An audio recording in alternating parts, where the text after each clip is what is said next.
Hola amigos, buenos días, buenas tardes con todos. Esta es una nueva secuencia de los seminarios web que organizamos en la Regla Plan. Como ustedes saben, se hace periódicamente. Sobre todo tratamos de que se cumpla, que sea una secuencia mensual. En esta oportunidad tenemos la participación de la doctora Shirley Marcela Alarcón Santisteban, quien nos va a hablar acerca de la medicina nuclear, cómo está cambiando la forma de diagnosticar, de tratar y gestionar las enfermedades. Como ustedes saben, esta secuencia de seminarios se hace periódicamente desde hace varios años, ya son 7 años, y tratamos de difundir todos los temas de protección lógica y medicina que están a cargo justamente de especialistas en las diversas especialidades relacionadas con la aplicación misma de las radiaciones y la protección radiológica. Esta es una actividad que se inicia justamente como consecuencia del llamado de Bonn a la acción del año 2012, donde se establecieron 10 acciones principales a llevar a cabo para mejorar las condiciones de protección radiológica a nivel internacional. Este evento que marcó prácticamente es un hito en la historia de la protección radiológica en medicina, fue seguido de cerca por todos los países y tuvieron que aplicar todas estas recomendaciones. Y tal es así que también nosotros en Iberoamérica hicimos una reunión, una conferencia iberoamericana en medicina, en protección radiológica en medicina, en el año 2016 en Madrid, con la finalidad de saber cómo estábamos avanzando con la aplicación del llamado de buena acción, qué problemas tenemos para implementar, qué soluciones proponemos para poder solucionar, avanzar en este tema y de qué manera se podían cuantificar los avances de estas propuestas de solución a los problemas de protección en medicina en Iberoamérica. Como consecuencia de ello, también decidimos hacer algo a nivel latinoamericano y exclusivamente con participación de los colegas que habían estado en ambos eventos anteriores, el CIPRAN y la reunión de Bonn. Y es decir que el año 2017 hicimos un evento en la ciudad de Arequipa, en Perú, donde se tuvo una gran participación de colegas de toda de América Latina con la finalidad de ver también cómo estamos en la región.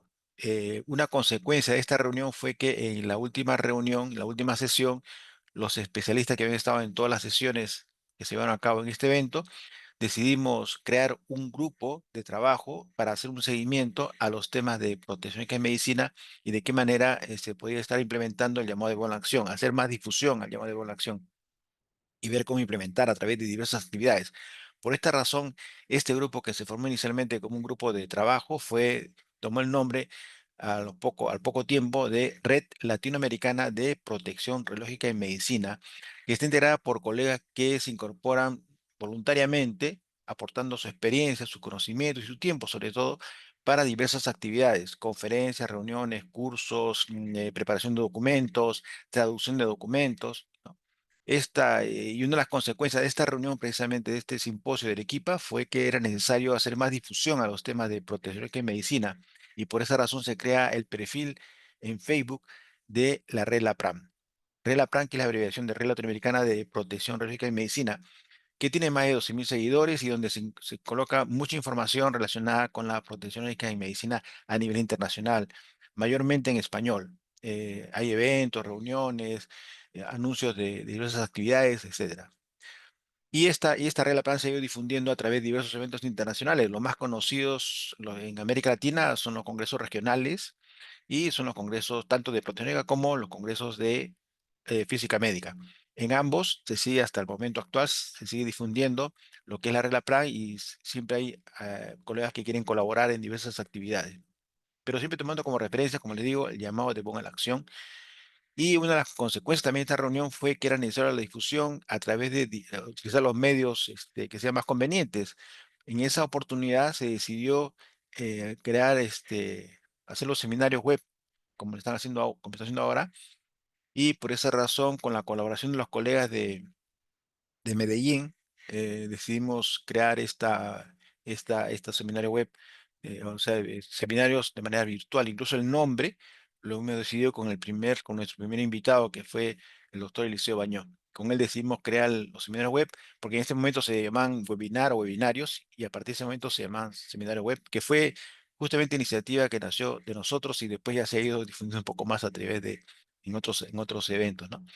Entonces, esos seminarios web se hacen periódicamente. Ya tenemos, desde el 22 de mayo de 2018, que fue el primer seminario, tenemos 98 seminarios web que tienen, están todos en nuestro canal en YouTube, que tienen más de 63.900 visualizaciones y hay 2.645 suscriptores. Los nuestros, los que hemos preparado como Regla Plan, son 96 y hay dos seminarios que son del Organismo Internacional de Energía Atómica. Es decir, el seminario de hoy día es el número 97 y dentro de un par de meses estamos llegando ya a los 100 seminarios. Este es nuestro canal en YouTube. Solamente ponen Regla Plan y encuentran nuestro canal. Van a ver todos los videos que están disponibles para todos los que deseen ver algún tema en específico. Tienen también un buscador y además, la actividad nuestra, estos seminarios, también han sido recibidos bueno, han sido tomados en cuenta por el Organismo Internacional de Energía Atómica para considerarlos en el en la caja de herramientas que sirve para, como implemento, como justamente como una herramienta para poder aplicar el llamado de buena acción. Porque en esa herramienta, esa página que está en internet del Organismo Internacional de Energía Atómica, están clasificados más de 1.000 recursos en varios idiomas sobre todos los temas de aplicación de las radiaciones en medicina. Están los cursos, documentos, póster, brochure, etcétera, todo tipo de información que sea necesaria para tomar en cuenta o aplicar el llamado de buena acción. Y precisamente los seminarios web han sido clasificados por el organismo, por la guía, y los tiene también colocados de acuerdo a qué punto el llamado de buena la acción se refiere el seminario web que hemos llevado a cabo. Así que es uno de los méritos uno de los méritos que tiene estos seminarios web. Bueno, después de Arequipa hicimos un segundo simposio internacional sobre protección en medicina de manera virtual en época de pandemia, que tuvo una gran participación de todos los colegas de Iberoamérica, sobre todo, y con conclusiones bastante interesantes en las cuatro grandes áreas, ¿no? Después hicimos un evento ya presencial, el tercer simposio internacional sobre protección en medicina en Santiago de Chile con ocasión del Congreso Regional de Seguridad Radiológica y Nuclear, que tuvo una gran participación de colegas de varios países. Y y bueno, y como consecuencia de ello, también decidimos continuar con estos seminarios y el cuarto lo hemos desarrollado el mes pasado en Antigua Guatemala, con una buena participación también de colegas que habían asistido al Congreso Regional de Física Médica. Y pensamos ya no pensamos, sino que está planeado hacer el quinto en la ciudad del Cusco el año 2017, con ocasión de los 40 años de la Sociedad Peruana de Radioprotección. Bueno, el llamado de evaluación, usted lo conocen, lo hemos difundido bastante. Son los 10 puntos que debemos tener siempre presente para mejorar nuestras condiciones de protección médica en nuestras instalaciones médicas. Este evento y todos los congresos, todos los seminarios que hacemos tienen el auspicio de la Federación de Radioprotección de América Latina y el Caribe, que está integrada por 18 sociedades de toda la región. Ha sido creada hace más de 30 años, bueno, 31 este año son 32. Y además tenemos un plan de trabajo para 5 años que surgió en la reunión que tuvimos en Punta Cana hace 2 años y que es un plan de trabajo bastante interesante con donde participan todas las sociedades de protección lógica y que ha sido auspiciado también por el Organismo Internacional de Energía Atómica. Bien, estos son nuestras ubicaciones donde puedes encontrar en nuestro correo electrónico, nuestro perfil en Facebook y nuestro canal en YouTube. Bien, ahora quisiera invitar a la doctora Shirley Alarcón, quien es médico, especialista en medicina nuclear.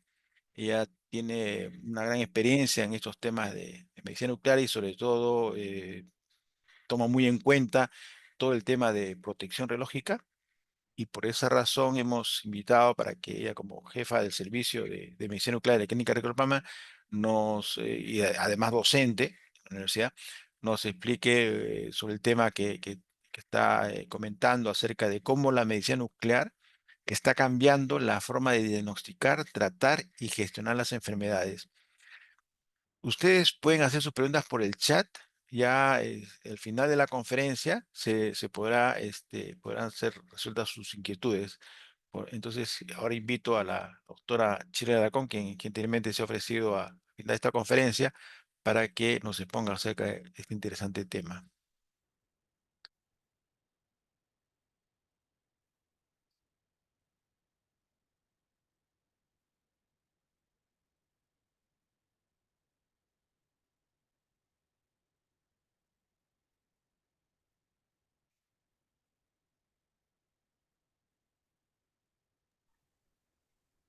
Hola, Ahora muy sí. buenos días. ¿Cómo están? Soy la doctora Larcón. Vamos a hablar un poquito de cómo la medicina nuclear está cambiando la forma de diagnosticar, de tratar y gestionar las enfermedades. Y para poder... Dame un segundito. Ah, ya. Ok. Y para poder hablar un poco de todo lo que ha sido la medicina nuclear, vamos a recordar un poquito la historia del tecnecio y cómo se crean las cámaras gamma. Eso data desde el año 1949, donde se crea el primer escáner rectilíneo. Luego es Anger que crea la cámara gamma en 1957 y finalmente es comercializada en el año 1962. Luego fueron creando, luego crearon los generadores de Tecnesio 99 y luego en el año 1990 al 92 se crean los primeros diseños del SPCT, de los equipos híbridos. Esto nos ha permitido hacer diferentes estudios dentro de lo que llamamos la medicina nuclear convencional. Uno de los estudios más clásicos, ya que el 60-70% de los estudios derivados son oncológicos, es la gamografía ósea. Dentro de la gamografía ósea vamos a tener imágenes planares y también podemos hacer con diferentes trazadores de acuerdo al órgano que se desea estudiar. Pero, como lo mencioné, gracias a la incorporación de los equipos híbridos, eso nos ha permitido realizar una fusión de las imágenes para poder tener una mayor sensibilidad y especificidad y una correcta correlación anatómica de las lesiones y poder finalmente brindar a los médicos derivadores el diagnóstico más preciso, la respuesta a su inquietud por la cual solicita determinado estudio, ¿no? Nos permite valorar una lesión si es que tiene características de metástasis, en el caso, por ejemplo, de la gamografía ósea en pacientes con cáncer de próstata, o nos va a permitir tener una mejor localización cuando hacemos un estudio de ganglio centinela. Entonces, este aporte de adicionar el advenimiento de los equipos híbridos ha permitido tener una mejor localización anatómica para poder ser más, disminuir nuestros diagnósticos diferenciales y tener mayor certeza al momento de evaluar lesiones, ¿no? Y cuando hablamos de diferentes equipos híbridos, hablamos también de la tomografía por emisión de positrones. Y esta, desde que se crea el primer escáner en 1975 y se lo comercializan en 1977, se ha ido innovando con diferente tipo de tecnología. En el año 98 se introduce el PET-CT. Por primera vez la FDA aprueba el uso de la FDG en algunos tipos de cáncer y en el año 2007 es que se introduce la PET resonancia, ¿no? El PET de Marley. Entonces, en lo que hablamos de imagen molecular, en lo que concierne a medicina nuclear, nosotros vamos a tener diferentes equipos para tener una mejor localización y una mejor resolución espacial. Y esto, gracias a los cambios moleculares que se dan en el microambiente tumoral, esto va a generar la sobreexpresión de diversas proteínas y esto o receptores que van a ser finalmente nuestros dianas, ¿no? Y esto vamos a utilizarlo tanto para el diagnóstico como para lo que es la terapia molecularmente dirigida, ¿no?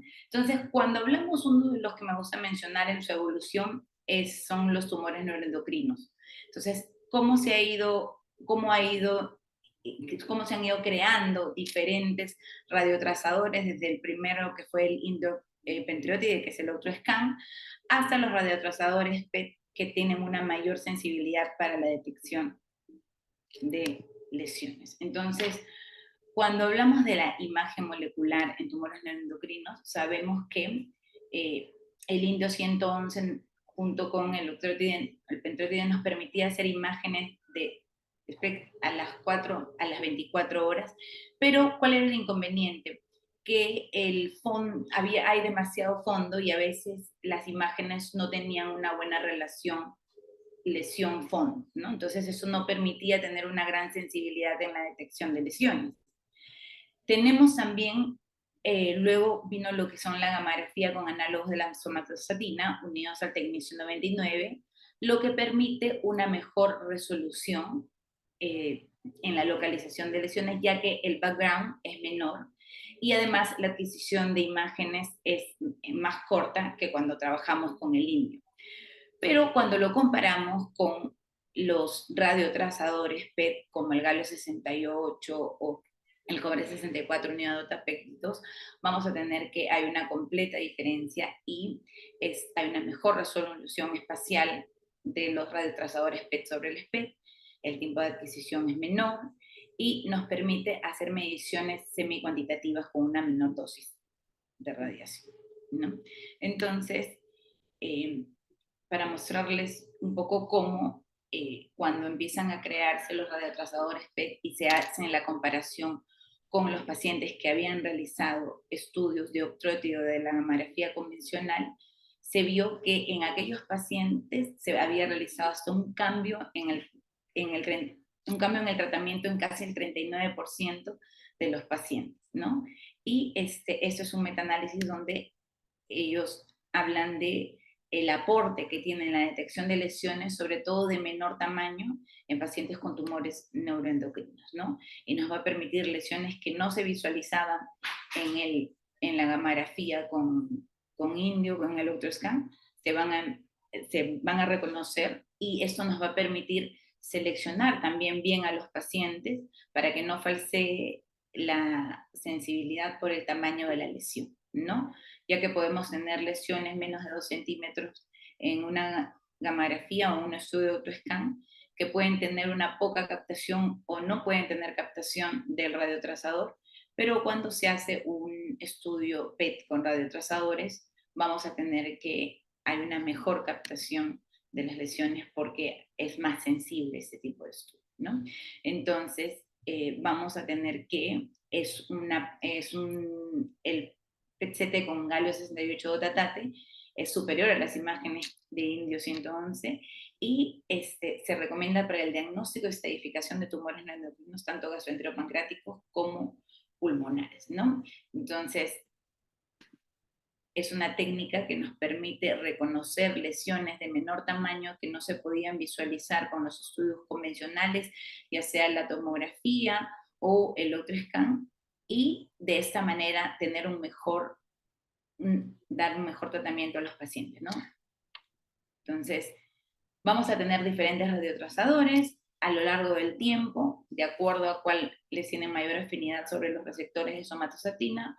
Vamos a tener el galio 68 dotatate, que fue aprobado en el 2016, el dotatop, que fue aprobado en el 2019, y otra molécula, un radioisótopo muy importante, es el cobre 64, que ha sido aprobado por la FDA en el 2020, y que es muy importante porque cuando se hacen estudios en comparación, gracias a sus propiedades físicas, nos permite detectar lesiones de menor tamaño en comparación con el galio 68.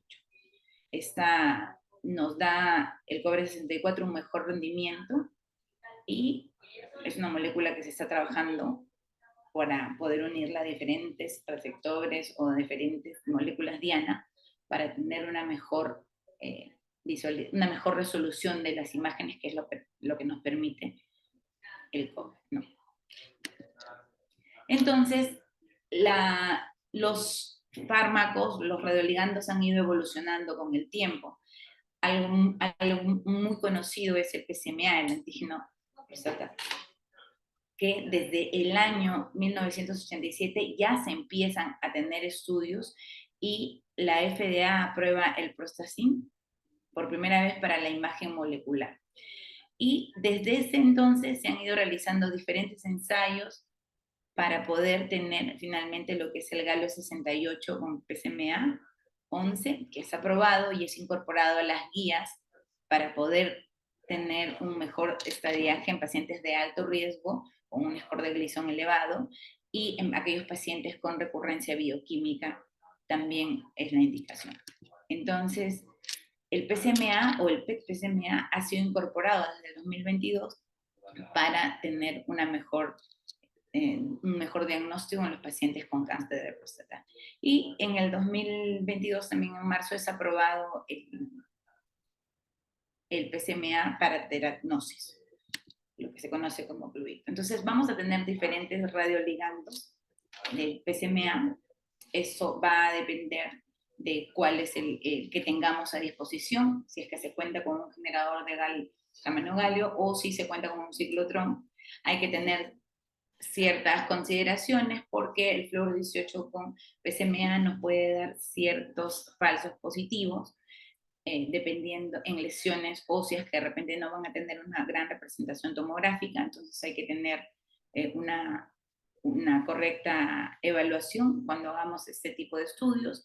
El galio 68 es el más utilizado en el mundo y es con el que se han realizado diversos estudios que lo han permitido incorporar a diferentes guías de tratamiento. Pero aparte del FDG en los radiotrasadores, tenemos diversas moléculas que lo que están haciendo es llegar a lo que se conoce como la medicina de precisión. Todo esto está evolucionando para poder tener una mejor visualización. Ya no solo tenemos análogos de la somatostatina, sino vamos a tener antagonistas que no se van a incorporar dentro de la célula y van a tener una mejor visualización de las lesiones, ¿no? Tenemos diferentes radiotrazadores, como por ejemplo los de proliferación celular, que es el fluor 18 fluorotimidina, que se utilizan más que nada para poder evaluar respuestas al tratamiento. Entonces es muy importante los que van con el metabolismo de aminoácidos, como el fluordopa o el metionina, que son muy buenos para el diagnóstico y el estadiaje en pacientes con tumores del sistema nervioso central. Entonces, otro punto importante en la evolución de la medicina nuclear ha sido lo que se conoce como la radiómica y el aporte de la inteligencia artificial en la medicina nuclear.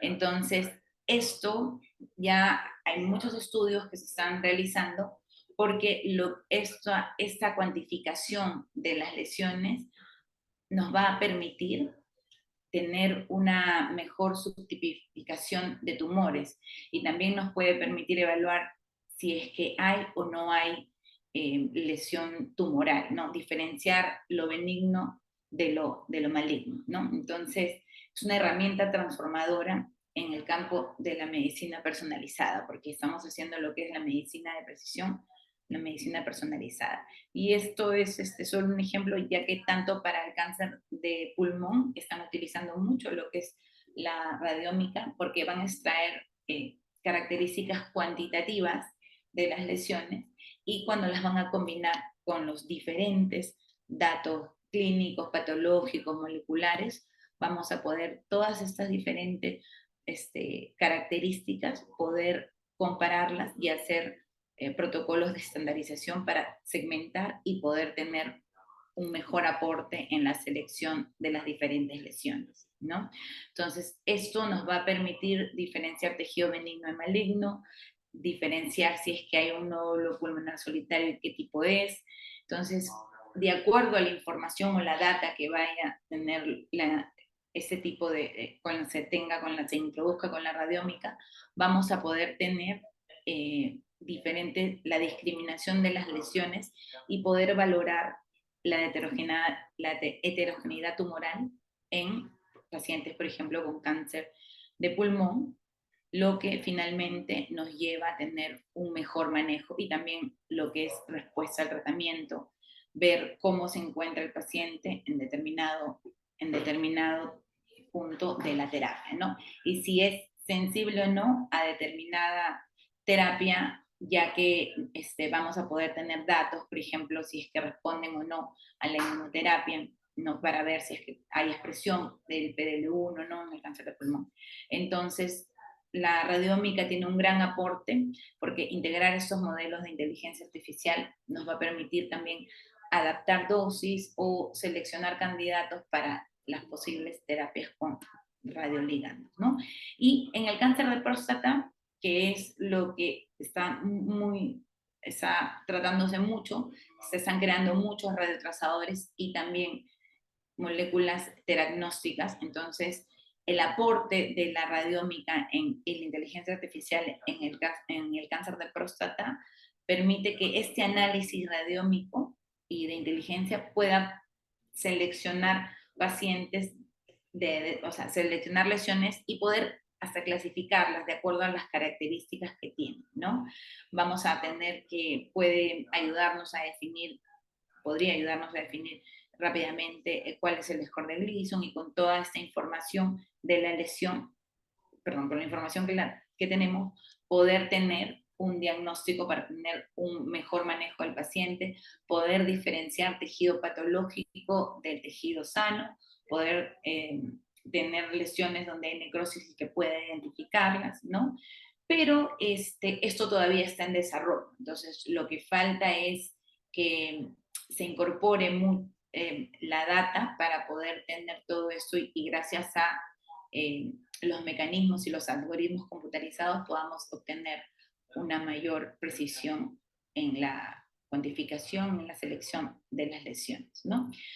Y otra cosa importante es que los equipos híbridos han evolucionado, y bueno, ya hablamos de lo que se conoce como los PET-CT, que presentan un sistema de campo de visión axial largo, ¿no? Entonces, lo que están mencionando ahora, bueno, lo que se está estudiando son estos protocolos que le llaman los protocolos de total body, para poder tener una menor exposición, o sea, una menor dosis que se inyecta al paciente en un menor tiempo. Entonces, y también este tipo de estudios, el Total Body nos va a permitir hacer imágenes dinámicas de alta calidad y de alta resolución temporal.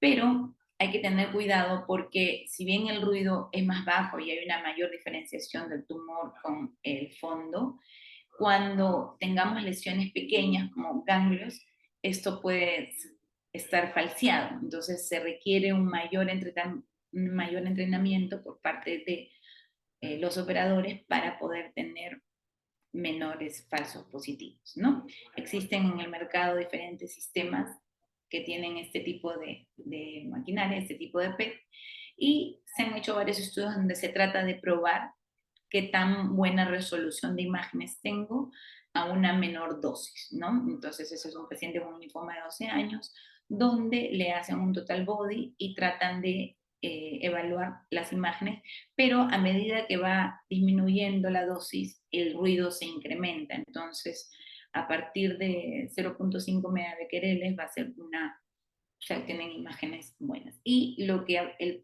otro aporte de los total body o los PET de campo de visión axial largo, nos permiten poder hacer imágenes duales.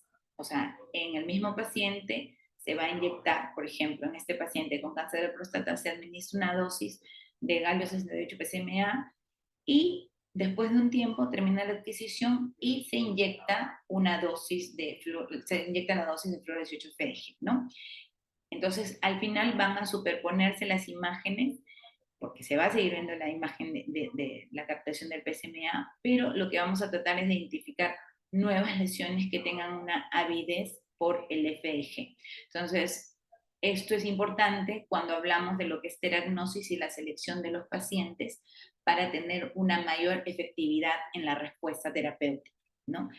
El contra de este tipo de equipamientos es que no existen en muchos lugares del mundo, son bastante costosos, y eso dificulta el acceso para muchos pacientes, ¿no? Pero a lo que vamos es siempre a la reducción de dosis para tener, desde el 2006, que se manejaban dosis entre 10 a 20 milicuries de FDG, se han ido reduciendo las dosis, porque también el advenimiento de la tecnología en el equipamiento ha permitido una mejor resolución de las imágenes, con lo que permite usar menos dosis en los pacientes, ¿no? Y otro punto importante es lo que es la dosimetría, ¿no? Cuando hablamos de teragnosis, y no podemos dejar de hablar de lo que es la dosimetría, porque esto nos va a permitir una planificación personalizada del tratamiento, va a garantizar la seguridad del paciente mediante el cálculo de las dosis absorbidas en los órganos y en las lesiones, ¿no? Entonces, esto lo podemos hacer falta un entrenamiento. De repente, las únicas dificultades muchas veces en la práctica diaria, cuando hacemos teragnosis, son las imágenes seriadas que tenemos que realizar para poder hacer toda esta segmentación del tumor y del background, para lograr la cuantificación, lograr las curvas de residencia, para hacer los cálculos dosimétricos, ¿no? Pero existen diferentes software de dosimetría que son herramientas cruciales porque van a permitir optimizar la eficacia, permitirles la dosimetría de la lesión para luego hacer o sea, irnos hacia un tratamiento más personalizado de acuerdo a la captación que tiene el tumor, ¿no? Eso es lo que se quiere, ¿no? No dar dosis estándar, sino tratar de acuerdo a la respuesta de la captación tumoral, poder saber qué dosis necesita el paciente. Y bueno, y hablamos de la teragnosis, hemos hablado de lo que es el diagnóstico, la dosimetría, bueno, y hablé un poquito también de teragnosis. Y en la teragnosis sabemos que la teragnosis es la unión de la imagen, o sea, ese concepto que no es reciente, que tiene más de 80 años y se inicia con el yodo, nos permite utilizar un vector tanto para la imagen diagnóstica como para la imagen terapéutica, ¿no? Para el tratamiento. Entonces nosotros vemos lo que tratamos. Podemos utilizar diferentes emisores que van a permitirnos tener una imagen diagnóstica y luego tratarlo con diferentes, perdón, vamos a tener imágenes diagnósticas con diferentes moléculas y esta misma molécula con este radioisótopo, si es que se une a otro radioisótopo que tiene efecto, sea radiación alfa o radiación beta, nos va a poder permitir tratar las lesiones que hemos visto en el estudio diagnóstico, ¿no? Un ejemplo claro es el dotatate PET, cómo nos permite la unión a esos receptores de somatostatina, porque están sobreexpresadas en estas lesiones, permite localizar las lesiones, seleccionar al paciente y luego tratarlo con lutecio 177 dotatate para poder tener esta destrucción de las lesiones, ¿no? Y bueno, mencioné que uno de los principales diagnósticos es el radioyodo.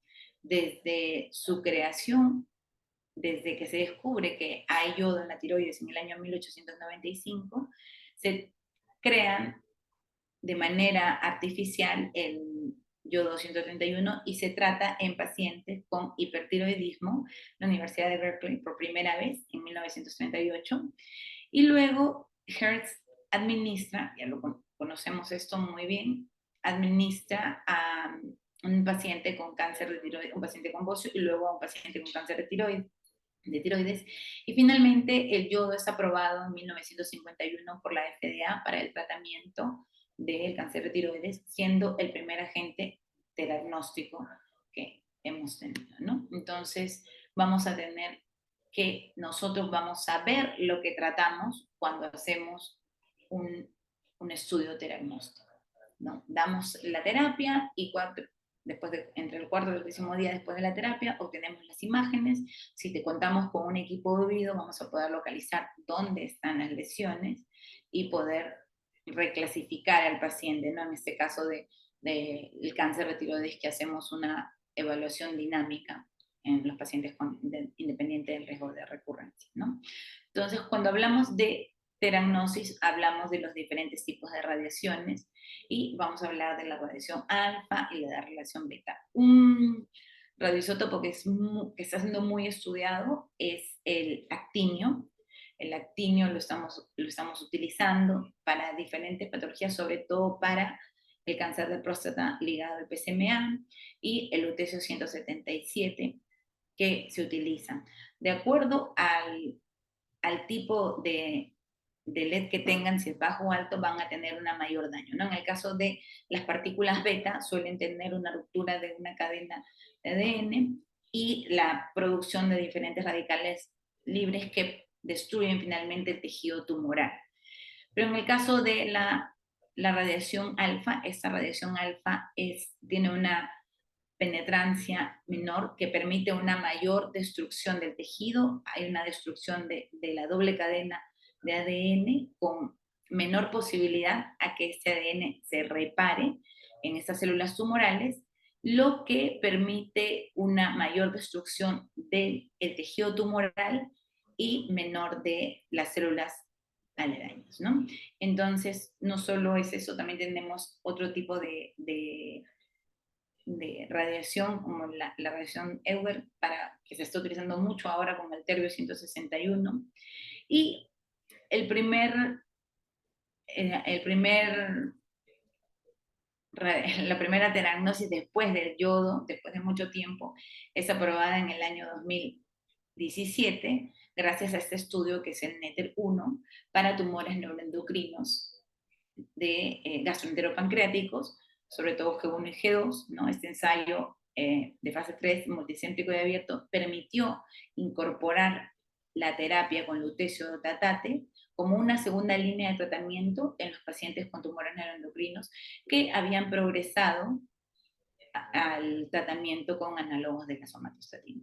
Entonces, durante mucho tiempo, los tumores neuroendocrinos tuvieron diferentes moléculas, diferentes sustancias que fueron tratando, pero ya es en el año 2016 donde empiezan los estudios y finalmente es aprobado en el 2017. Y el NETER-1, donde se hace ese estudio, casi 202 personas, donde comparan dos brazos entre los que recibieron el lutecio 177 en una dosis de 7.4 gigabequereles, más que podría adicionarse el autotide de larga duración, versus los pacientes que solo recibían el autotide. Y se vio que tuvo una reducción del 79% en el riesgo de progresión de enfermedad o muerte en los pacientes que habían recibido el Lutathera frente al grupo de control activo, ¿no? Entonces, es incorporado en las diferentes guías de tratamiento en el 2017 y se utiliza para tumores que tengan una sobreexpresión de receptores de somatostatina, metastásicos, no operables, principalmente gastroenteropancreáticos y pulmonares, sobre todo en G1 y G2. Como lo vemos, ya está incorporado dentro de las guías como una segunda línea de tratamiento en los pacientes que progresan a los análogos de la somatostatina, ¿no? El páncreas también está utilizado y en, en los estadios G3 también hay cierta indicación después del fracaso de otras líneas terapéuticas, ya que no es según la segunda línea la segunda línea de tratamiento, pero se puede utilizar como una terapia combinada. Esto también va a depender del KI67 que tenga el paciente, ¿no? Si es muy agresivo, probablemente no vamos a tener una respuesta terapéutica buena. Entonces hay que valorar varias cosas antes de, o sea, de dar a los pacientes con G3 una terapia como primera opción, ¿no? No va a ser una primera opción, sino hay una terapia combinada después de una terapia sistémica con quimioterapia, y si es que hay un fracaso, se puede incorporar. Todo esto también va a depender del estudio previo que hagamos con radiotrazadores PET con galio 68, dotatate, dotatoc, o con el cobre 64, con el radiotrazador que tengamos a la mano.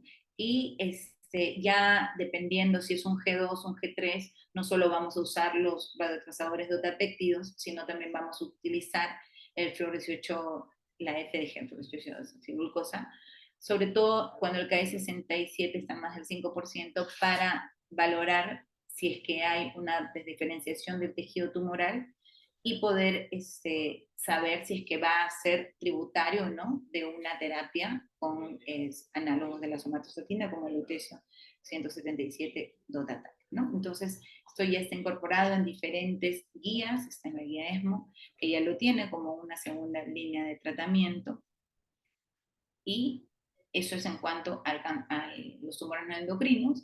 Y en el cáncer de próstata hablamos mucho del cáncer de próstata resistente a la castración, donde las diferentes terapias han ido evolucionando, se han ido incorporando, y hay que recordar que en el 2013 tenemos la incorporación, gracias al estudio de la clínica, del radio 223 para el tratamiento, ya que es un calcio mimético para el tratamiento de pacientes con lesiones metastásicas óseas, ¿no? Entonces, el más conocido como SOFIO es una partícula alfa que va a permitir la captación a nivel de las lesiones óseas, ¿no?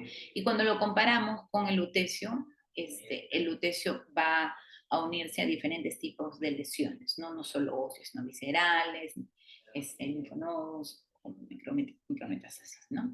Entonces, si bien dejó de usarse tanto con la llegada del lutecio 177, el año pasado que lo presentaron en ese estudio del PIS-3, donde ya no solo se usa el radio 223 solo, sino junto con enzalutamida para potenciar el efecto en estos tipos de pacientes, y se han visto muy buenos resultados para volver a reactivar el radio 223, ¿no? Entonces, el PSMA, en su parte diagnóstica, nos permite, como ya lo he mencionado, tratar a los pacientes con cáncer de próstata resistente a la castración que han fracasado ya a 2 líneas terapéuticas. Y sabemos que este PSMA está sobreexpresado en las células del cáncer de próstata, lo que permite un marcaje correcto. Y es gracias al estudio Vision que se permite esta incorporación en las guías, ¿no? Este estudio lo compara lo que es la terapia con el lutecio PSMA de 7.4 gigabequereles más standard of care versus el standard of care, y se ve que tiene un régimen bastante bien tolerado, que mejora la supervivencia libre de progresión y prolonga la supervivencia global en comparación con los pacientes que solo habían recibido el tratamiento estándar o el estándar of care, ¿no? Entonces, esto nos habla de una media de sobrevida de 15.3 en comparación con el 11.3 del estándar of care. Otro estudio muy importante cuando hablamos de lutecio PSMA es el estudio Therapy.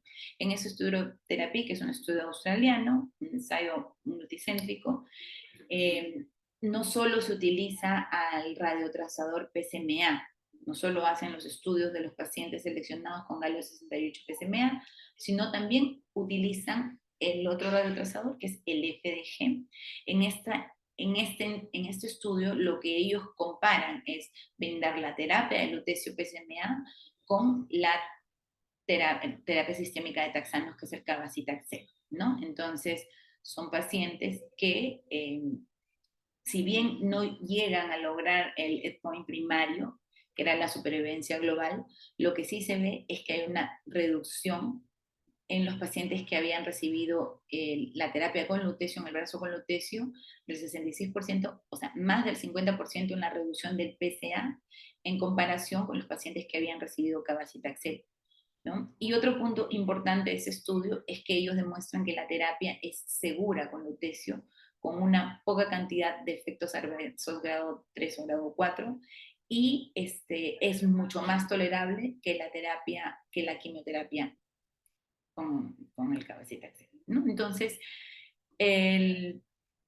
la terapia con lutecio PSMA se ha incorporado en las guías, está como tercera línea de tratamiento, y en el mes de marzo se hizo el estudio PSMA que se ha presentado, y lo que permitió es ya no usarlo, lo que muestra ese estudio ya no es solo usarlo en pacientes como una tercera línea de tratamiento después de los taxanos, sino se ha aprobado, la FDA ha aprobado el uso de lutecio PSMA previo a la quimioterapia en pacientes que no han recibido quimioterapia, ¿no?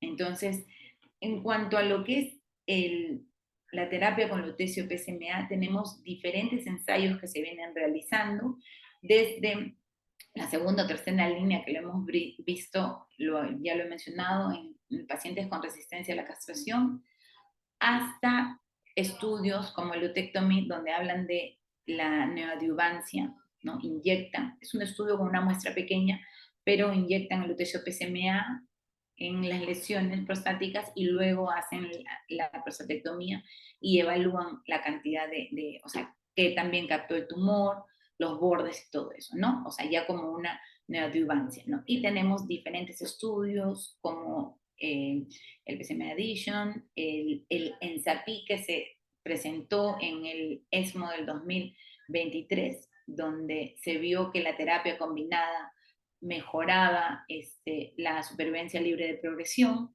Y bueno, tenemos múltiples ensayos que se están realizando para poder determinar la ventaja el gran aporte que tienen los radioisótopos en la supervivencia libre de progresión y la supervivencia global en este tipo de pacientes, ¿no?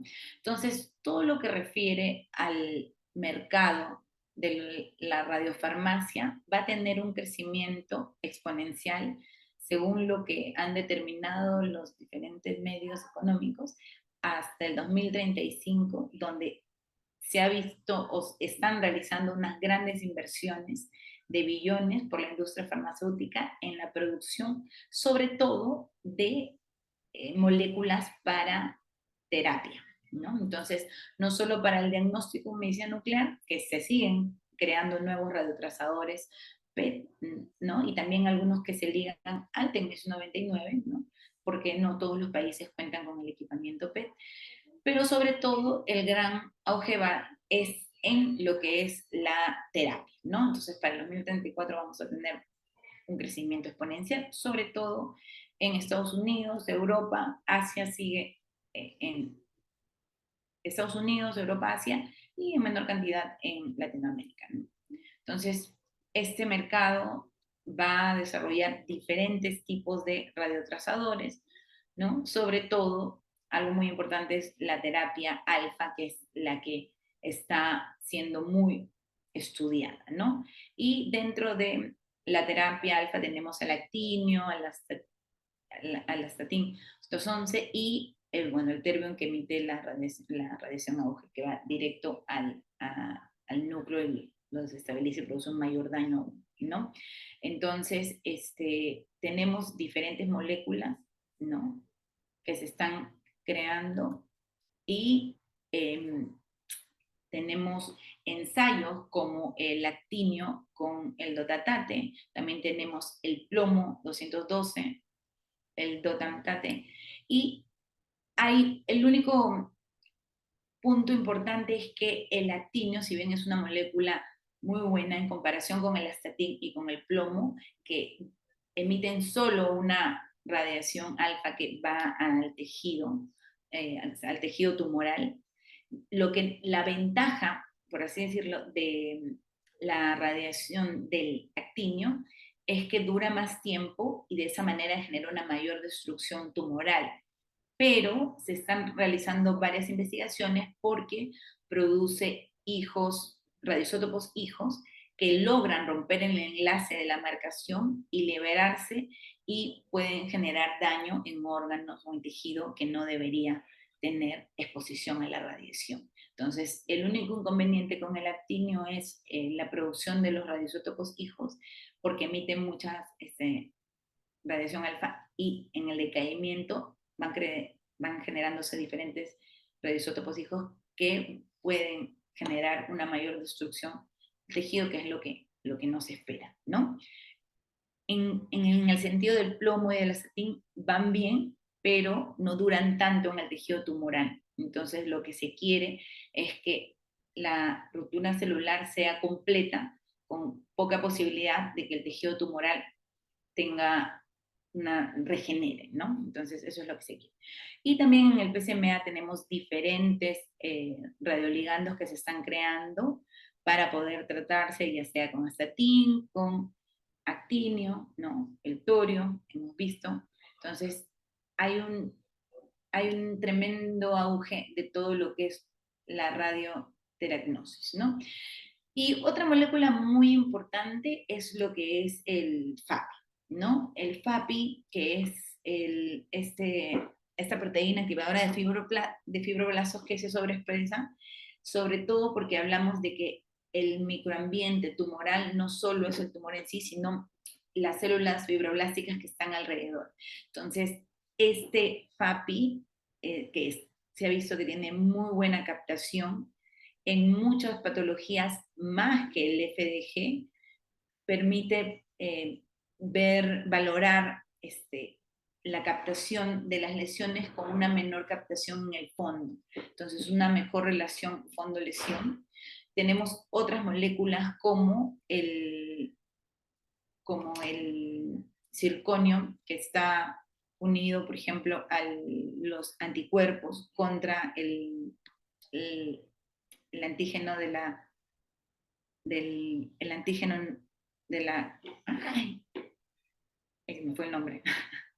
Ya, pero la 9, que es el girentuximab, que es lo que está utilizándose para la anhidrasa carbónica 9, que se utiliza junto con el circonio 89, sobre todo para pacientes con cáncer de células renales, de células claras, ¿no? Entonces, es un estudio grande que es el estudio CIRCON, donde pacientes con lesiones tumorales renales menores de 7 centímetros fueron estudiadas para ver si es que se sometían a una biopsia o no se sometían, y de acuerdo a la expresión que tenían del circonio con este anticuerpo contra esa anhidrasa carbónica 9, ¿no? Entonces, tenemos diferentes moléculas que están trabajándose para poder tener una mejor imagen y poder tener un mejor tratamiento en los pacientes, ¿no?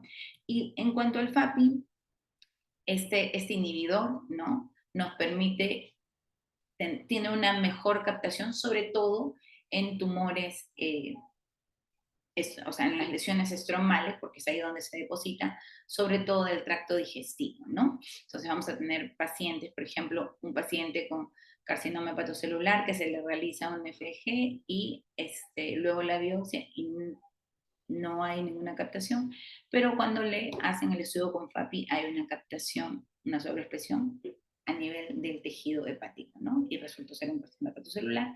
Y también en pacientes con, estos son diversos ejemplos, ¿no? Donde esa es una paciente con adenocarcinoma de pulmón, donde se detecta un mayor número de lesiones con mayor intensidad en el FAPI-PET que en el FDG, ¿no?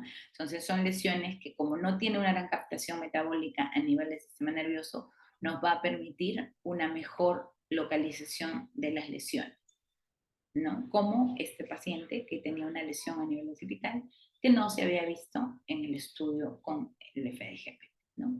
Y ese FAPI es súper importante porque vamos a tener la comparación con el FDG en diferentes tumores primarios, y existen diferentes moléculas de FAPI que van a tener diferente unión, ya sea si es que van con un quelante, ya sea el DOTA, el NOTA, o si van junto con moléculas de albúmina para que puedan permanecer más tiempo y llegar depositarse con mayor avidez en el tejido estrógeno, ¿no? Entonces, existen diferentes moléculas, el FAPI04 es el más conocido, pero hay diversos. Por ejemplo, el 74 permite la marcación, el FAPI04 suele marcarse con galio 68 para diagnóstico, y el FAPI74 es el que se utiliza con el flúor 18, ¿no? Entonces, dependiendo porque tiene el nota que permite una mejor adherencia con el radioisótopo y tener una mejor visualización de imagen. ¿Y por qué es tan importante el FAPI? Aparte que se puede utilizar en diversas patologías oncológicas, porque hay muchos estudios que se están realizando y que, gracias a su sobreexpresión en diversas patologías, lo que nos va a permitir es un potencial agente terapnóstico. Puede marcarse ya sea con lutecio o con itrio 90, y lo que se ha visto es que se deposita en las células que ya han sido previamente positivas por el estudio FAPI, ¿no? Entonces, es una molécula que están desarrollándose en diferentes patologías, por ejemplo, en cáncer de mama, hay varios estudios, en sarcomas, ¿no? Entonces, eso es hacia donde vamos para poder generar nuevos agentes terapnósticos, y este par es muy bueno, ¿no? Y bueno, y eso era todo lo que quería hablar. Bueno, muchas gracias, Shirley. Una conferencia bastante interesante para mostrarnos todo el panorama de en lo que está la medicina nuclear. Les he invitado a los colegas a que pongan sus preguntas por el chat. No veo Voy a ninguna salir de la presentación. pregunta. Sí, bueno, bueno, no veo preguntas, salvo que alguien quiera levantar la mano para hacer una presentación, una pregunta, pero en todo caso el panorama que ha presentado ha sido bastante interesante, nos ha mostrado cómo ha ido la evolución de de la medicina nuclear y lo que se viene para más adelante. La terasnosis pensé que era la cosa reciente, pero sin embargo he visto que ya tiene bastantes 80 años que, que tiene de desarrollo, ¿no? Desde la época del yodo, pero está muy bien. Es un nos has ayudado también para despejar unas dudas, algunas ideas que teníamos de los radioisótopos usados en medicina nuclear. ¿Alguien más tiene una intervención que hacer, alguna pregunta que hacer? Veo colegas de varios países. eh, Hay colegas de muchos países que están acá presentes en la reunión, pero no veo sus inquietudes. Al parecer es un tema que tu exposición ha sido bastante clara. Nos has dado un panorama bastante interesante. eh, Como conoces bastante tú la actividad también en el Perú, tienes bastantes años. Quizás la pregunta respecto a Perú, ¿cómo estamos en el país? ¿Me repite? Me hizo una Sí, pregunta, no para escuché. saber cómo estás cómo estamos en el Perú, ¿no? En la evolución En de la el Perú, medicina bueno, nuclear. en el Perú, bueno, tenemos algunos problemillas, pero recién, por ejemplo, recién a partir de octubre del 2023 se incorporó el radiotrazador, el Fluor 18 PSMA. Antes solo hacíamos estudios PET con FDG.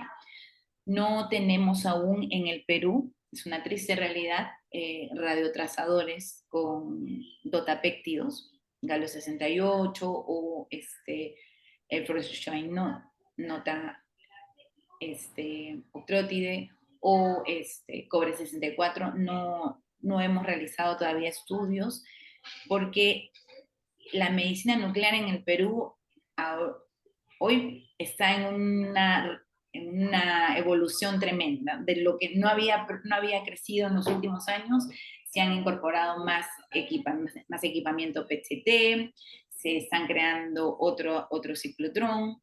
Entonces, la proyección de acá a unos 5 años es que van a haber nuevas moléculas, sobre todo para desarrollar la teragnosis, porque la teragnosis sí se hace en el Perú desde el año 2021.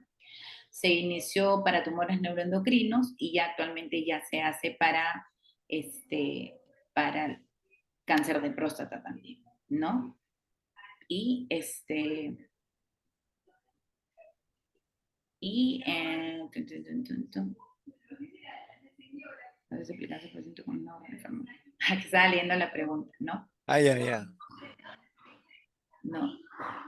Sobre las dosis aplicadas a los pacientes con los nuevos radiofármacos. Esto va a depender, ¿no? O sea, las dosis son variables y el tiempo de adquisición dependiendo del tipo de la molécula con la que estamos tratando, ¿no? Nosotros todo esto lo creo yo que lo vamos a empezar a realizar de acá a unos años, ¿no? Con el desarrollo de tanto ciclotrón que nos pueda permitir producir nuevas moléculas y también toda el área de radiofarmacia que también viene creciendo en el Perú, que nos va a permitir hacer un marcaje correcto y poder estudiar diferentes moléculas, ¿no?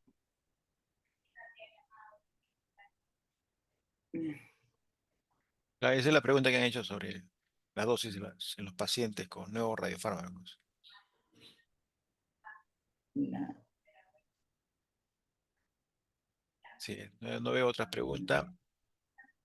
Más bien, felicitaciones por la exposición. No hay más inquietudes, no hay más preguntas.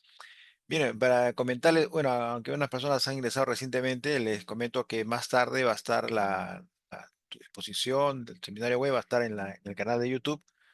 Van a buscar solamente Red La Plan y ahí van a encontrar el video para que con tranquilidad puedan revisarlo. Bueno, acá tenemos una pregunta más.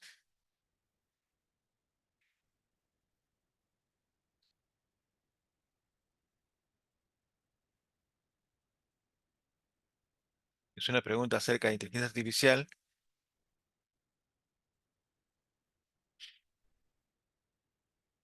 que hace la consulta sobre el programa de inteligencia artificial para clasificación de los pacientes con cáncer de próstata, por quién se desarrolló, y lo que no le queda claro a la persona que hace la pregunta. En lo que presenté en la radiómica de la inteligencia artificial en cáncer de próstata, es todo el programa que ellos hacen donde analizan todo el flujo de trabajo que van a tener para esos pacientes, ¿no? Entonces, ellos lo que han tratado de estudiar es cómo incorporar los datos para hacer la segmentación, los datos cuantitativos, ¿no? Entonces, ellos al final, el modelo de valoración que utilizan es el deep learning, ¿no? Para poder incorporar los datos y tener los resultados, ¿no?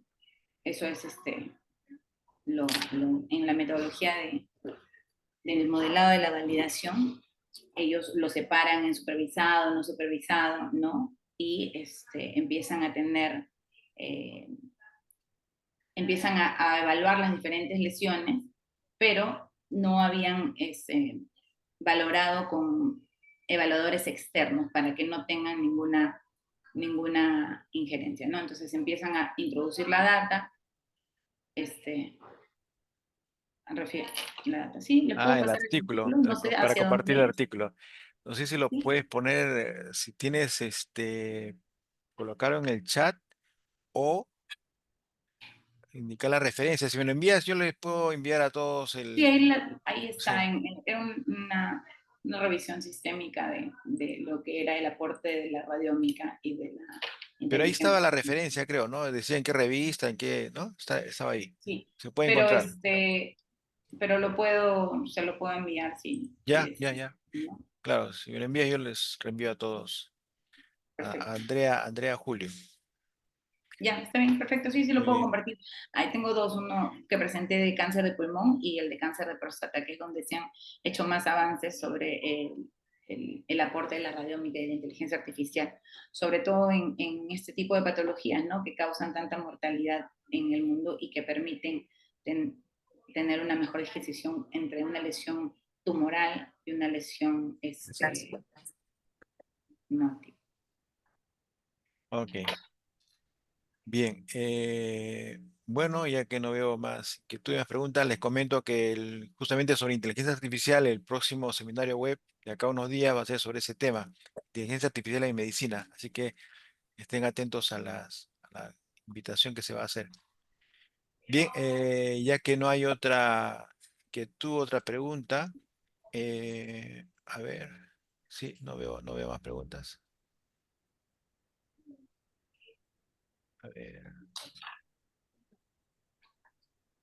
no, o sea, ah, ya está.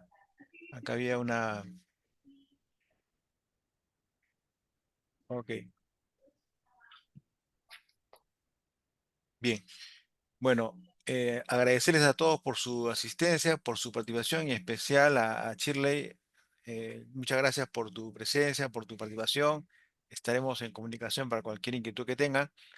Y gracias a todos y estén atentos a nuestros próximos seminarios web. Muchas gracias. Hasta luego. Adiós.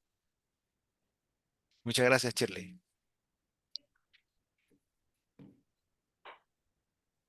¿Me escuchan? Sí, muchas gracias. Gracias por la invitación. Ok, listo. Nos vemos. Adiós. Que Es les un vaya muy placer bien. difundir el conocimiento sobre la medicina nuclear. Hasta Perfecto. luego. Gracias. Gracias. Adiós.